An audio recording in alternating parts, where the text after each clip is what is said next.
goodness me, what a shot! Sagosen setter det hen! Han setter den! De er i semifinale igjen! Hello and welcome to the Uninformed Handball Hour. It's Alex Kielce here, and I'm joined by Chris O'Reilly, who is live from the beach. It's only the 1st of May, or at least we're recording on the 1st of May, and beach handball season is already going, is it, Chris? It is. It's the traditional start of the season at the Yaron Cup in Croatia. Massive tournament, I tell you. It's 56 senior teams competing. They have youth categories, veterans tournament. They even have a IHF Global Beach Tour event happening because they have the World Championships here later in the summer. So I'm here, the site where my life was turned into disarray last year as I ruptured my Achilles tendon. 1 year later, here with a fully healed Achilles, but not playing, just commentating. It feels kind of cathartic to be back, just to, be here and not be scared of it. But I'm happy to just be commentating this time. I'm fine with that. Facing your fears, a lot of respect there. Have you gone to the exact spot on the beach court where you're shot in the leg, or is it? I haven't gone there yet. It's court 4. Yeah, I'll have to go back at some point. I've been in the VIP section in court 1 commentating for most of the day since I've been here. So all good here. The weather is beautiful as well after a windy start yesterday. So yeah, I'm feeling in the summer mood, Alex. Ready to talk business end of the handball season with you. Oh, that's good stuff. And you're in a nice tent, so you got nice, good sound. You're covered from the sun, ready to talk handball. So that's good. So we got you joined from the beach, and later in this podcast we will also have Björn Pazen joining us to talk Champions League, all the good crunch time handball that's going on in the world right now. And he's joining us from a forest, so stay tuned to see what surroundings you can hear from him. Chris has a very good recording device and his commentating mic, so you shouldn't hear the terrible background music that's going on. But let's see if Björn Pazen has some interesting background noises. I remember we recorded an episode last year and I was camping. I listened back to it and there was just this like flutter of bugs and birds in the background. It was very peaceful. We've always had some interesting spots, that's for sure. And Björn Pazen, it's only fitting that he's out and about. I think the strangest one was a car park. So this not that bad in comparison. And in fact, Björn is here already. So shall we bring him in? He's here earlier than expected. Bring him in. Let's do that and let's hear what he's up to. Björn Pazen joining us from the forest. Can you hear us, Björn? I had to say that. There he is. So, to go up this mountain because down the forest I didn't have any mobile phone reception. Oh my God. Welcome to Germany. I love that commitment to the podcast that our guest, Björn Pazen, has to climb a mountain to make sure he has the reception to speak handball. The funny thing, I had to tell the rest. I told the rest of our group what I'm doing, and the other said no. He needs to shit. So I'm not. Record a podcast is a good term for that. As long as you don't do both at the same time, Björn, everything's going to be fine. No, otherwise I fall down this way here. So okay, Jesus Christ. So let's dive into it, Björn, shall we? Alex, what shall we start with here? So much to run through with Björn in the forest. Yeah, let's start with some. I feel good vibes here. So let's start with some good handball that happened this week, and that was, of course, the best 2 games of the year, in my opinion. The quarterfinal of the Champions League. We saw some two probably expected results. Actually, all pretty expected results, but topsy-turvy games throughout. 2 away victories for Magdeburg and Barcelona, who, well, you probably expect to see them in the Final Four every year now. But the other 2 games between Sporting and Aalborg and Vestra and Füchse Berlin were probably the highlights of the week. 2 very close games, both games had big leads for the home team, for the away team, and ultimately coming into a very close end. Which game do you want to start with, Chris? Let's start maybe with the Vesprem game. I want to get your takes on that, guys, because that is the only one where the underdogs, so to speak, have a lead to take with them into the second leg. And speaking of topsy-turvy, that really felt like that kind of game where Vesprem, on a few different occasions, maybe we're going to let the whole tie get away with them, with Berlin building up a lead. But in the end, they may be a little bit disappointed only to come away with a 1-goal win. What do you think, Björn, of that match?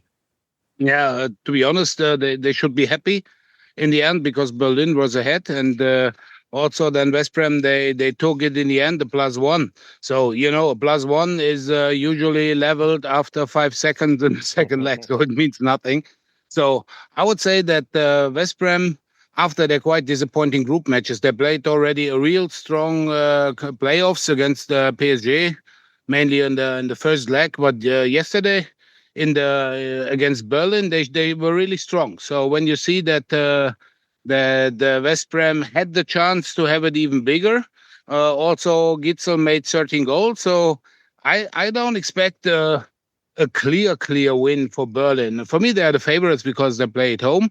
But I would say there is nothing decided because West Brom, they need to go to Cologne this year after such a long absence for a team like this with the top squad and the top coach.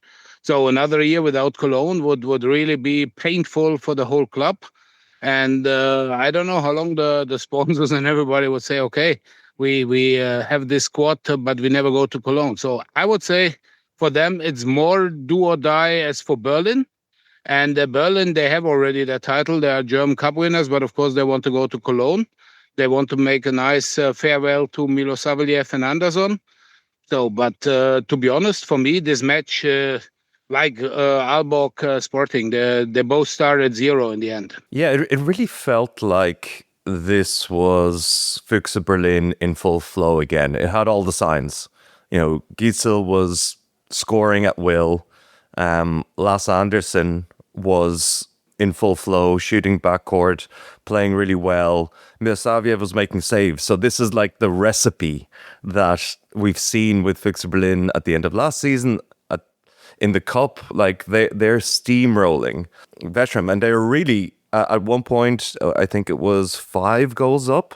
Yes, so 40 minutes into the game, 25-20. Lasse Anderson just scored, and it looked like Füchse Berlin were rolling.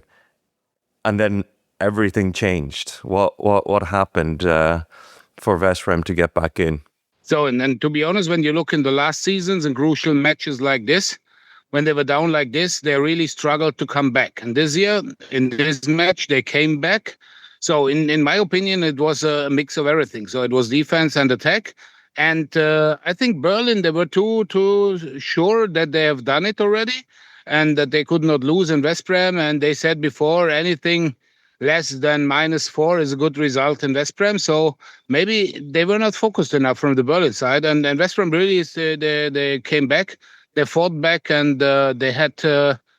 It was not luck. It was they were the better team in the last 15 minutes. So this means that Füchse, I think since October they have not lost any match at home. So this is a good in all competitions.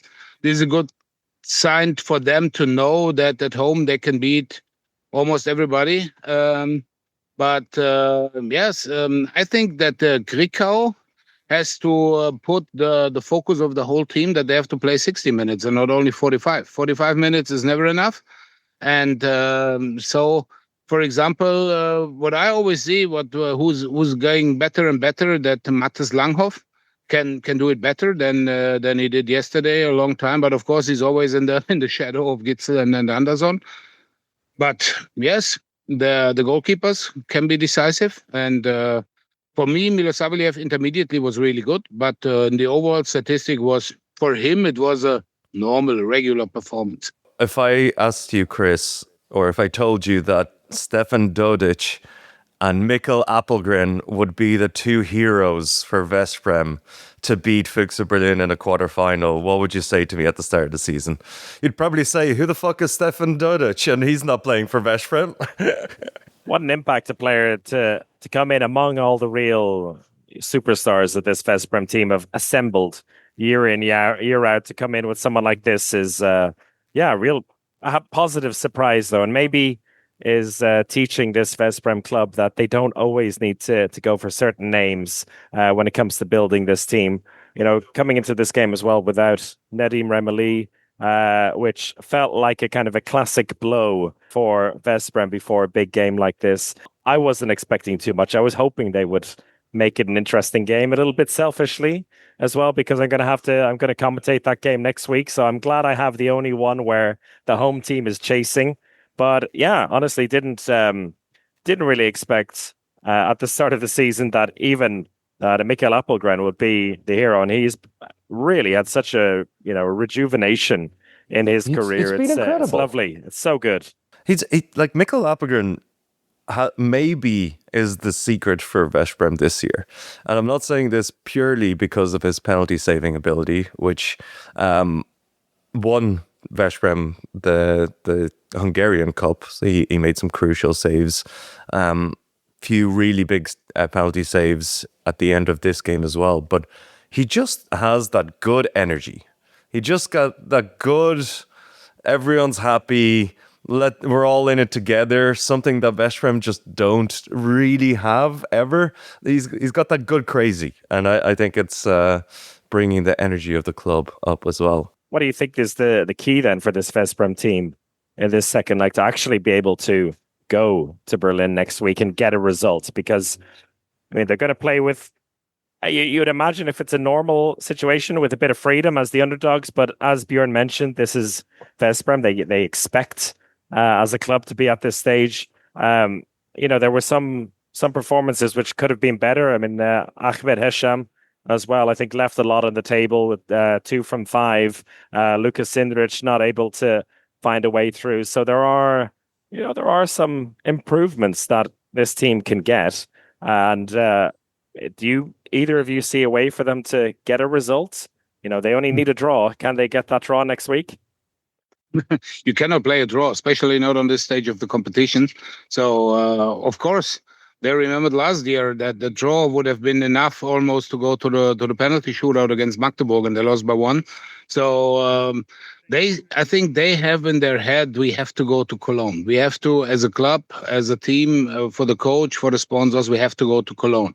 So, of course, they have a chance. And I like when you call them, Chris, when you call them the underdogs. When you see the squad of Veszprem and compare it to the squad of Berlin, I would say there is no underdog role. It's only the thing that Veszprem missed the direct qualification, surprisingly, for the quarterfinals and had to go through the playoffs. And then you're not an underdog with the squad like this. Remember last year also Magdeburg had to go through the playoffs and they definitely were no underdog. So Veszprem has a chance. In the end, when you see the last matches against Füchse, it was always +1, +2. I think there was no draw by now. So everything is possible, even when you play away. And I would say, when you compare the pressure, it's 50-50 even from the pressure. So Veszprem cannot say we are the underdogs and we have to play away and blah, blah, blah. This is when you have a team like this, then you always have to say we go for every match to win and we need to go to Cologne. So I would say they have a chance and they need some kind of surprises again. So I would say surprise in the goal or surprise by the scorers. For example, Hugo Descartes, why not? Making a wing match for Veszprem if the backcourt players do not shoot as well as they can. So why not going from the wing or with counter-attack, something like this? So the only thing is you can never stop Gitzel, you can never stop Anderson. So you have to say, okay, even if we concede 35 goals, we can score 36 or 35 are even enough. I think Veszprem figured something out with that 4 backcourt attack that they had so much success with in that second half against Füchse Berlin. So playing 7-on-6, but with only one line player, that's what unleashed Stefan Dudic. That's what unleashed Ivan Martinovic. And they basically scored at will for the last 15 minutes with that, and Füchse Berlin couldn't figure them out at all. Nikolai Krakow has to go away and look at that tape and figure out what to do with it. But it worked, and it's what made them come back. So if they can use that weapon sufficiently in the second leg as well, I think there's good opportunity for Veszprem. And for Füchse Berlin, like, Milosavljev has been top notch constantly, but all it takes is, he is kind of, I think, on his own. The whole Füchse Berlin team is very singular. If one of them fails, it feels like the whole team will fail. And I think we haven't seen it, but if Milosavljev doesn't have a good game, Veszprem can easily go through and win. But he's just been having a lot of really good games. To be honest, when you see the development of Lasse Ludwig, there were some matches which were decided by Lasse Ludwig, which meant after 10 minutes, Milosavljev was 0 from 7. Ludwig came in and he was the hero of the day. So there is still some backup for Milosavljev. That's fair. Moving on to the other big game, I think, or at least the other close game in the quarterfinals, and that was Aalborg versus Sporting Clube de Portugal. That is where we were in Lisbon. And for a lot of the game, it looked like the Sporting Lisbon team would be in ascension. The home team, they're doing well. And in the end, it came down to a last-minute penalty, or a last-second penalty from Buster to equalise for Aalborg. 31-31. Fully open game in Denmark next week.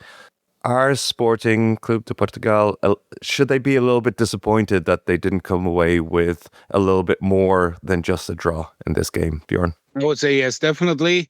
When you see, they played last year, they played the first quarterfinal of the EHF Champions League in their club history, and they play now the third quarterfinal match, and they still wait for their first win. Last year, they lost both narrowly against HPC Nantes, and now they tried with Aalborg, and especially in a situation like this. So they turned the match around right at the start of the second half with a real good run, and then they were ahead until minute 55, and then the Aalborg leveled, but never was ahead. So in the end, when you lead almost until the end of the match, then you're disappointed that you have not won. But in the end, so to be honest, it's halftime is played. We started 0-0, and we know in the end this will be a small gap also in the second leg. For me, the fun fact of this match, when you take all three knockout matches of this season, yesterday or on Wednesday, the Costa brothers exactly scored their average number of goals. In average, in all three matches, they combined for 17 goals. And against Aalborg, it was 12 times Kiko and 5 times Martin. So they scored 17 goals in all knockout matches of the Champions League, which is incredible. And but this also shows that you always have to rely on them. You can rely on them, but for example, if Kiko is not on his 100% level in Aalborg, it will be really tough for Sporting. But in the end, to win it by one, to draw, or to lose it by one, I think it doesn't have the big significance. It's good for your head. It's good for psychology. But to be honest, the final result, if it's +1, even the -2 at home, doesn't have to say anything. You level it after 2 minutes in the second leg. I was commentating the Magdeburg game against Szeged at the same time. I don't know why these games were at the same time that day, but that was the case. And seeing on our Discord, Flensburg against Recken was the top match. don't get me started. Them changing the sacred, the Holy Tuesday, which is usually for European League. But anyway, so on our Discord then, with all of the Patreon fans writing out, we have some real Aalborg stans in the group. From reading that and not seeing the scoreline, I was assuming that Sporting were up by 7 or 8 goals, because they were talking about what a disaster this is for Aalborg and how poor they're playing. And it's kind of been the chat about this team for a while now, that they really have lost their way. So coming away with a draw away from home seems like a great result for them, where they could take it home and take control in the second leg. But what is it about this Aalborg team, Alex or Bjorn? Are you seeing that is so off about them? Of course, in Aalborg, they have highest expectations around the club. And the thing is that a draw at Sporting is absolutely okay. They met twice in the group stage. Aalborg won their home match. Sporting won their home match. Now they have a draw. And for me, in the end, it's a perfect base for Aalborg to proceed. So this is what I think is the little difference is the international or the experience in general in knockout matches of a competition like this. When you play a Danish league with a lot of top opponents, or you play the Portuguese league when you have Benfica, FC Porto, and Sporting, and that's all in the end. So, and also Aalborg made it 2 times to Cologne. They know how to do it. So, but this means the people expect you every year to be in Cologne. And even Bennett Wieger from Magdeburg said, we have to be humble. It's not normal that we make it to Cologne every year. It's a very, very long way, even if you're the defending champion. So, and this is sometimes in Denmark, the expectation for the clubs or the national team is extremely high. And this means that even if you take a point in a quarterfinal of the Champions League away match, yeah, why didn't you win? And they really came back. So it was when you see it was 22-17, I think, after 40 minutes, and it looked like Sporting could decide the match. And then Thomas Arnoldsen started to score goals again because he missed a lot of chances before. And Mats Hoxha was there, and yes, to be honest, it's a good result in the end. As I said, if you win by 1 or 2, or if you draw, there's no difference for the second leg. But I think you're being harsh, and I think everyone's being harsh on Aalborg.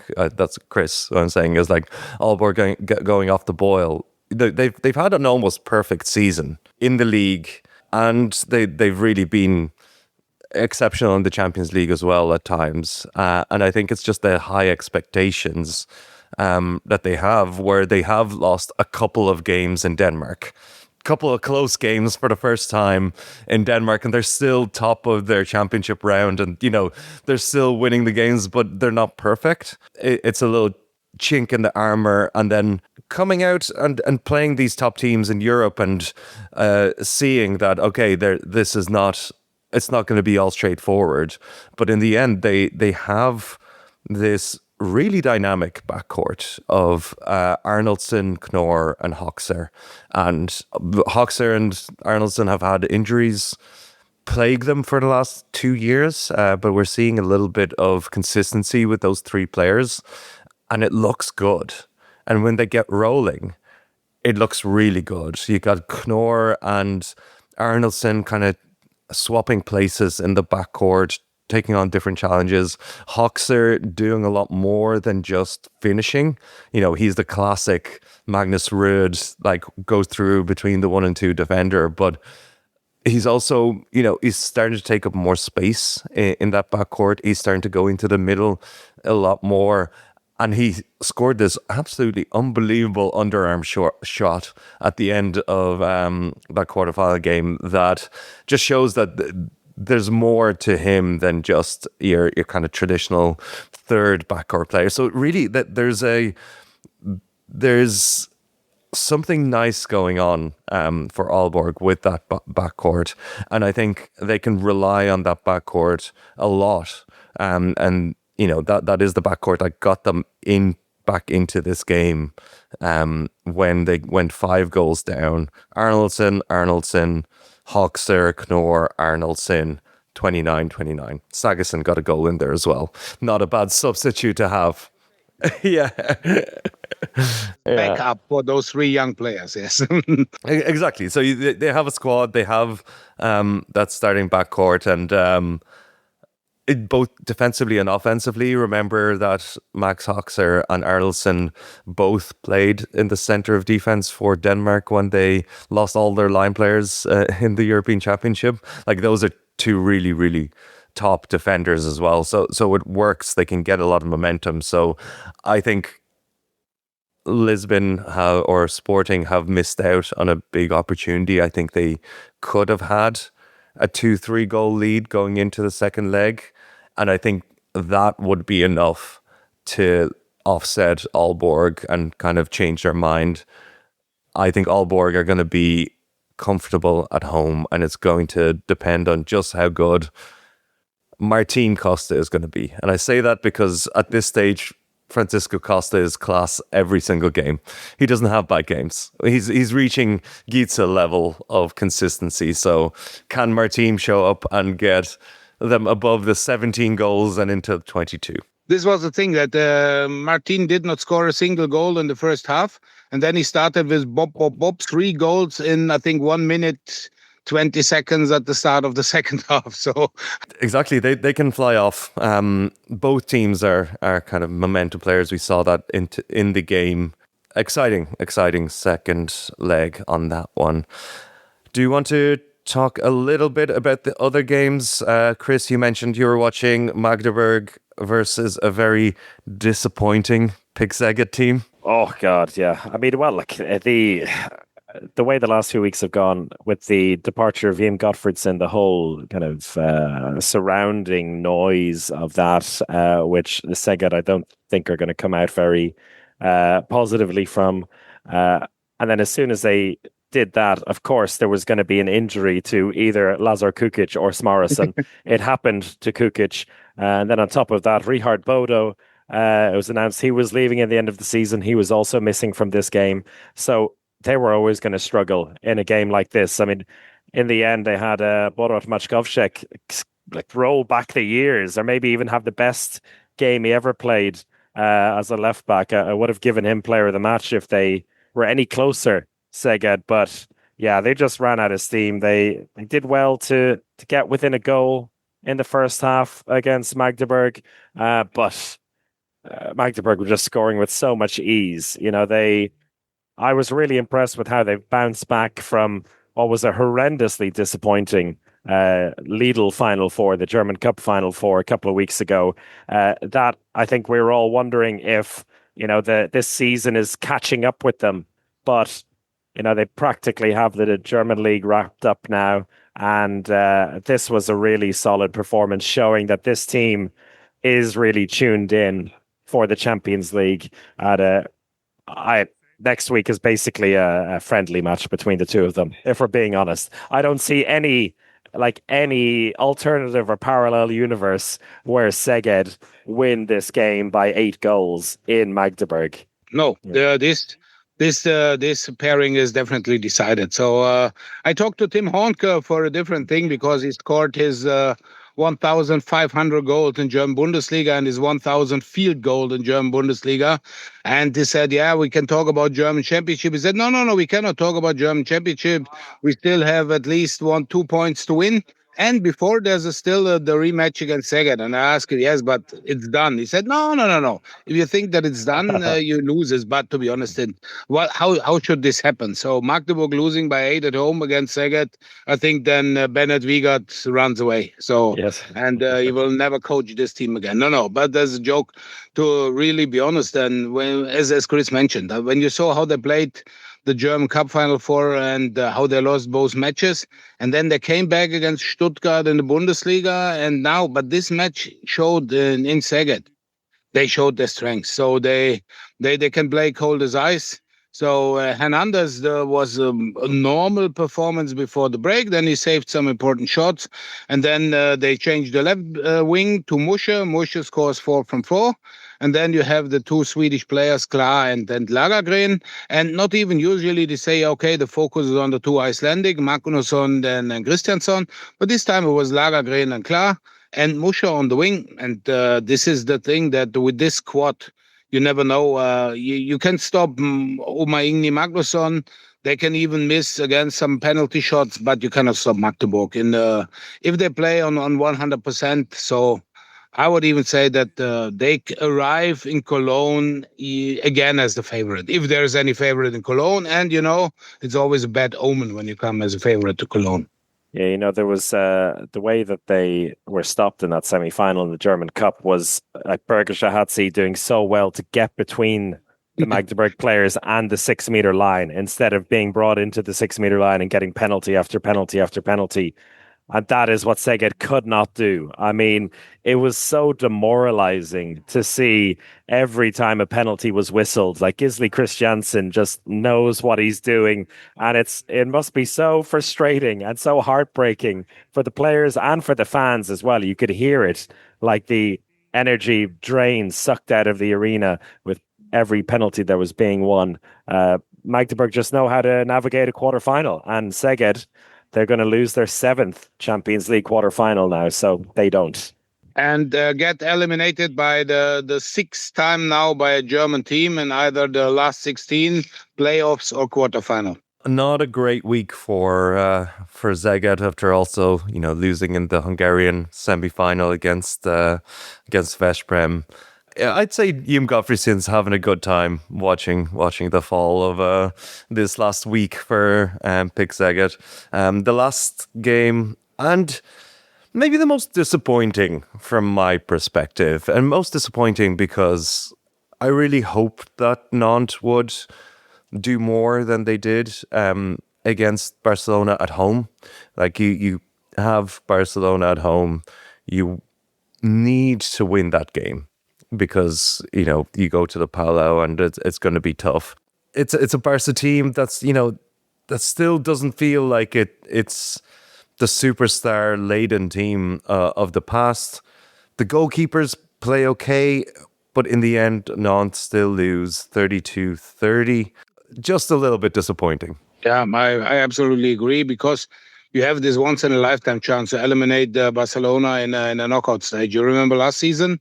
It was the same. Szeged had too much respect last year, but then they won in Palau Blaugrana, and I think also Nantes, they had too much respect, and they could have played better. When you see some other matches of the season, especially, I think they won the last 4 or 5 of the group phase, and but as you said, a quite regular goalkeeper performance is not enough if you want to beat Barca. So if we have Biosca and the Pezic, they need 10-15% more to really get Barca stopped. And to be honest, I agree a little bit with you, because Barca, they played the standard. They didn't have to do a lot of special things, and they had Alex Gomez, and this means that in this case they know they have the home advantage and they can play much better. Or they still have a lot of power more, which you have showed in Nantes. This Nantes team who have come up with big comebacks late in the games, most recently at the end of the group phase. I felt like they're almost banking on that a little bit. There was that confidence or that self-belief that they could go on a late charge. They were 4 goals down and they had a chance to get back within 1 or even level, but they also had a lot of misfortune, I feel, towards the end as well. Some of the decisions, some shots coming off the post, just small things going against them. There was one attempt which Barca, at least Nod, thought was an attacker foul. The shot was saved, and then Ludovic Fabregas comes out of nowhere and picks up a rebound and puts it away. And then you can see in the Nantes players are just like, okay, it's not our day today. And on that side, I think they showed a really good face to keep battling and to make it a 2-goal game at the end, because it easily could have been like Szeged losing by 6 or 7 in the end. So at least they give themselves some kind of chance, I think, heading into next week. But they're Barca, although they're not at their very best, at home for a quarterfinal, for the annual event where fans come to the Palau Blaugrana, the quarterfinal home leg. I think they're going to be fine. Not enough from Aymeric Meen as well. He's been sensational for them this season. Just 3 goals against Barca. Maybe we see next season together, Aymeric Meen together with Francisco Costa replacing Simon Pütlik in Flensburg. So they have a new goal then in the European League. That's a good little segue. What do you think of those rumors of the Costa brothers or Francisco Costa going to Flensburg? I don't think we've talked about it, because in the end, it's the move of the move. So if Berlin pays this 1.2, 1.5 million to get Simon Pütlik out of his contract in Flensburg, then Flensburg have the money to say, okay, we want to have at least one Costa brother, and they only need one because the left back is quite okay. for the next season. So I also heard the rumors, and this would mark another thing for Bundesliga. One of the Costa brothers would come here. You have the two Dujshebaev brothers next year. You have Emmerich Min. Then 1 year later, you have Dika Mem. So it would be quite nice for the German team, but I think it would. What I heard from Sporting is if you want to have one Costa, you need to sign three Costas for a certain amount of money. And what I heard, the only option would have been to go to Barcelona, and Barcelona gives them football players to Sporting. But I think this is only rumors. So but what I wanted to say about the thing, when you look on the quarterfinals of the AGF Champions League this year, last year you had the funny situation that the 3 or 4 group winners, which had skipped the playoffs and had more rest than the others, they missed the ticket to Cologne, and it was only Barcelona last year. And this year it looks like all 4, which have the second leg at home. Next week we'll go to Cologne. So it means last year everybody said, it doesn't make any sense to win the group.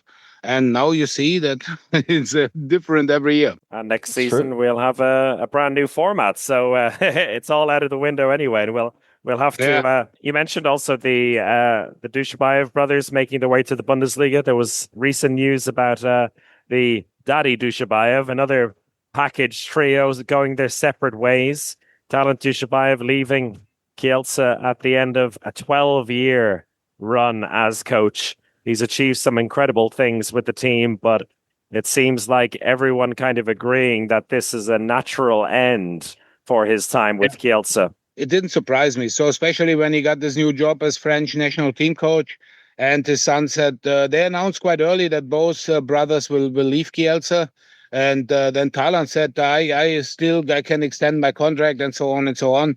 So it was no surprise to me when they missed the ticket to Cologne, that at a certain point, after 12 years and after all this success, and when you see that his big boss, Batu Savas, had already left some years before, so that Talant needs a new challenge. And from my perspective, I would say he also needs a club. I don't know the contract with the French Federation, if it says, okay, you can still coach a club or not.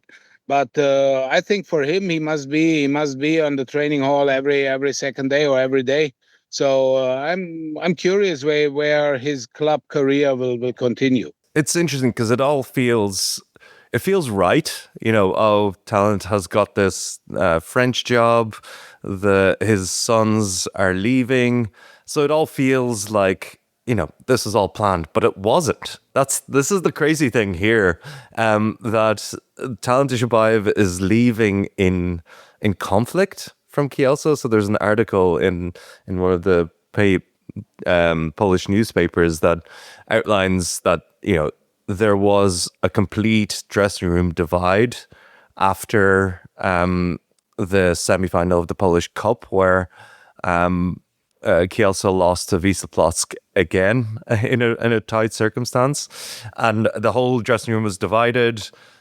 Essentially, in that article, it says it was just the Dujshebaevs versus everyone else, which is not really a divided dressing room, in my opinion. I think that's just like pointing at the problem. But he lost the squad, he lost the team, and I wonder if it seems strange that is how it happened. And then straight after that, he went and kind of put in his resignation that was accepted by the club with immediate effect. But it just felt strange that it happened all in conflict, in a breakdown of the club and a breakdown of the system. But as you said, they didn't qualify for the quarterfinal of the Champions League, which probably would have added so much pressure. And then another failure in Poland was actually enough to see through the many years of service, the many years of happy memories, and break up this wonderful partnership. It's been a strange year, and it kind of almost encapsulates the whole time that he's had with the team, because they've had some good times, yes, but it's been like a very up and down 12 years. Like the amount of times we've been on this show talking about, the club on the brink of bankruptcy. Berto Servas, you mentioned him, Björn, he's been was always in this constant battle and dialogue with with the governments and the cities about funding the club. He's survived it all. He's gone through a couple of reincarnations of this team. At the beginning of this season, we were so down on them as well. You saw something in the club or in the squad, Alex, that you thought could shine through, and then it seemed like that was going to happen as well. Like at the end of the group phase, they were the informed team. They put themselves on a potential road to the Final Four, and then it all came crashing down again. And it's just one bump on the road too many, perhaps, for everyone to take. And then when you lose to Płock again, you can't really argue with that. And so, yeah, kind of a sad way that it ends to something which maybe at the end of the season was going to happen anyway, but it's all happened very unusual and scattered way. What are the big memories that you'll take away from Talant Dujshebaev or the Dujshebaev reign in Kielce? Björn, anything springs to mind over that whole period? I take exactly one timeout. The timeout, I think it was 16, 17 minutes before the end of the 2016 final of the Champions League, when he just said, boys, come on. We are down by 8 or down by 9, but we have a lot of fans here. So please reduce the gap. Try everything. We will lose this match, but leave your heart on the ground or leave your heart on the court here. And in the end, they won it after penalty shootout. This is one thing. The second thing is how he always, I think, was the person in Kielce they sent when they needed some money, because they knew that Talant Dujshebaev has a good international influence. And when he was in 5-6 different countries in the media and said, we are still here, we give or we reduce our payment by 20% to save the club, and it's just great. And so I think Talant saved the club several times. So, and of course his sportive recognition as a coach, he steered the Kielce team in three Champions League finals. He won one and lost two, one after extra time, one after penalty shootout. So, which means that his time in Kielce, really, when you think back on Kielce handball, you will always combine it with him, and always combine it a little bit with Bogdan Venta, first as a coach and then as a mayor of Kielce, who also funded the club, of course, a little bit. But all the memory goes back to Kielce when he said, okay, I will join this club. I think it was 16 years ago, 14 years ago now, and he really brought Kielce. Nobody knew the city of Kielce before, to be honest. He brought it on a map of Europe of sports, and I think he was or still is, he's still living there, I guess, as the ambassador for Kielce. This was not the Polish player, it was Karol Bielecki or Jurecki or his sons or whoever, or Juchule Nagi-Nagalde. It was Talant who was the ambassador for Kielce, and I think they know how much they owe to him. But in the end, it's always at a certain point. And the funny thing is that they don't went separate ways after losing the playoff in the Champions League, but the Polish Cup semifinal. They say you can lose. You can lose against West Brom, but you cannot lose against Plots so often. That's a beautiful summary. And maybe sometimes it's easier to have an angry breakup. You know, you look back on the many happy years you've had together, and it's easier to hate somebody in the last moments to get over that hump that both of you know you need. You know you need to get through this, and the easiest way is to be angry at each other, but you can still look back and think of the wonderful memories. I think for me, it's actually those Champions League losses that will always stand out, the heartbreak for those Kielce teams. In extra time, in penalties, they really gave absolutely everything in those moments, in those Final Fours.